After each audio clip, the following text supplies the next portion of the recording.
चंद्रकांत पाटील यांनी या संदर्भात नेमकी काय प्रतिक्रिया दिली आहे ती पाहूया।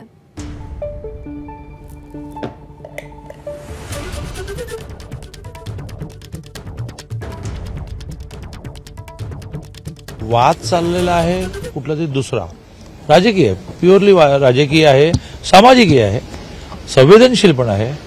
पण त्याच्यामध्ये अशा काही अभिनेत्रींचं नाव जोडणं, सुरेशजी माझे मित्र आहेत, मी त्यांना फोन करून सांगणार आहे। मी 2 दिवस गुजरातमध्ये प्रवास होतो, ट्राय केला, लागला नाही, आज मी बोलणार आहे।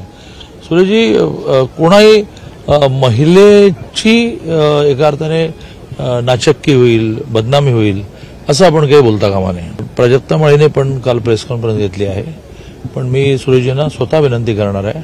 प्राजक्ता माळी असं नाही, 2-3 नावं घेतली, तर ते काही त्यांनी करू नये अशी मी त्यांना विनंती करणार।